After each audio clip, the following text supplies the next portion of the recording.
جی وہ بڑا آسان ہے، کیونکہ علامتیں سب سے پہلے ہیں، علامتیں مبہم سی ہیں، تو پھر اس سے پہلے بھی کچھ ٹیسٹ کیے جاتے ہیں، مثلا اسٹریس ٹیسٹ ہوتے ہیں اور چیزیں ہوتی ہیں، تو کئی چیزیں ایسی ہیں جو اشارہ دے دیتی ہیں کہ بھئی یہ اب وہ سٹیج آ گیا ہے. اور اس میں ایک کیٹیگری اور مریضوں کی جو ایکیوٹ ہارٹ اٹیک کے ساتھ آ رہے ہیں. جی جی بالکل. اچھا، اس میں لوگوں کی مسکنسیپشن بہت سے لوگوں کو ابھی تک نہیں پتا ہے، لیکن اللہ کا شکر ہے اب اچھی خاصی آبادی کو اس بات کا اندازہ ہو گیا ہے کہ ہارٹ اٹیک کے ساتھ جب مریض آ رہا ہے تو پہلا کام اس کی اینجیوگرافی ہونی چاہیے.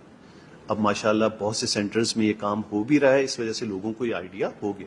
اکثر لوگ اس ٹائم پہ وقت ضائع کر رہے ہوتے ہیں. یس.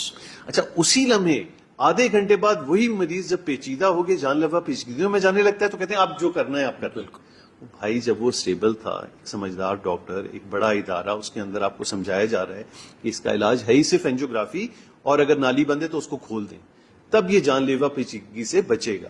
اور آپ وہ نہیں کر رہے، کنفیوژن میں ہیں، کیونکہ مسکنسیپشنز پڑی ہوئی ہیں ذہن میں کہ اس سے ہو جاتا ہے، وہ ہو جاتا ہے. تو اینجیوگرافی کے مختلف قسم کے مریضوں میں اس کی مختلف نوعیت کی انڈیکیشنز ہوتی ہیں، اور کچھ مریضوں میں علامتیں نہیں بھی ہوتی ہیں، لیکن ہمیں واضح کرنا ہے کہ مرض ہے یا نہیں ہے، تو بھی ہم کرتے ہیں. سر یہ بتائیے